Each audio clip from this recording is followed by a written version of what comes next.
Okay, this is lesson 8. We'll be working with equations of partial linear relations. So it's going to look very similar, but we are going to have a new piece to our equation. So in a partial linear equation, the graph forms a straight line, but it does not pass through the origin. So that was the main theme before, is that it went through 0 and 0. That is no longer. So the point at which the line crosses the y-axis is going to be called the y-intercept. And the y-intercept needs to be taken into account in the equation of the line. A partial linear relation can be represented as the following equation, where b is the y-intercept. So we still have y equals mx, but now we have plus b. Now, this part here, it says plus b. In the equation, it could be a minus. You just default to plus for the generic one, but it could be minus as well. Okay, so what does partial actually look like? If this was your graph, you're going to see equations and graphs, or sorry, not equations, but graphs that start here. So not 0 and 0. You might see one start way down here and go this way. You might see one start down here and go up. You might also see one up here and go down. Okay, but they're not starting from the middle at 0 and 0 anymore. And where they start is going to be the b. So if this was 4, the b will be plus 4. If this is 2, this will be plus 2.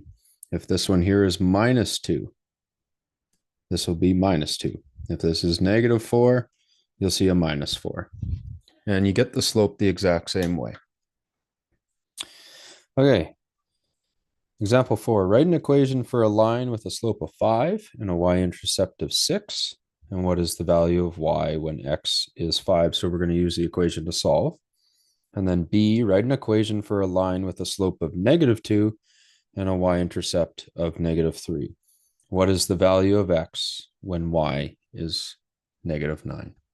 Okay, so here's the solution. Substitute the given values into the equation for a partial linear relation. So your slope is m, put the 5 there. And then our y-intercept is 6. So you put plus 6 right there. Okay, and now it says solve for y when x equals 5.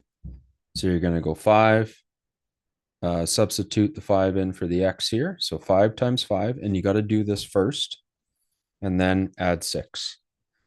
So 25 plus 6 is 31. Okay. B, substitute the given values into the equation for a partial linear relation. So m is the slope.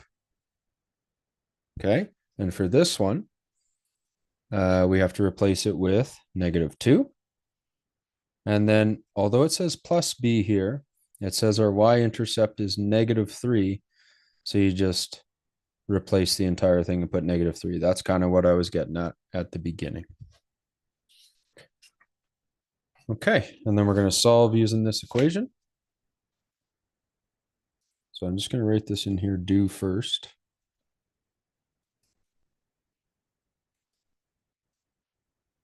Okay, solve for x when y equals negative 9. So now we're going to solve for x and not just y, so we can't just plug it in and then crunch the number.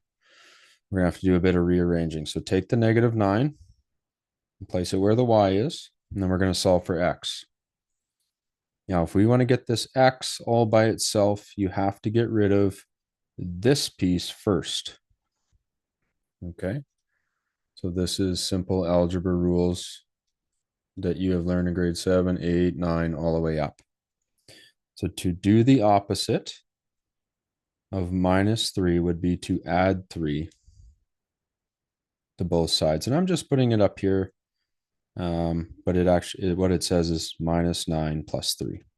Okay, so negative 3 plus 3 is 0, so they're gone. So that's why you only see this here. And then negative 9 plus 3 is -6. Now, the way they have it written is 3 minus 9.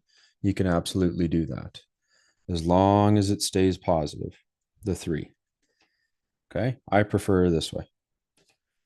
So you end up with -6. Now from here, to get the x by itself, it's -2 times x. You got to do the opposite to both sides.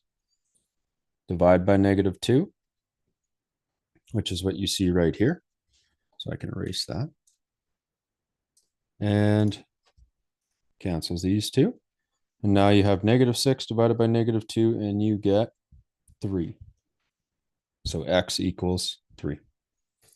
And that is lesson 8, part 1.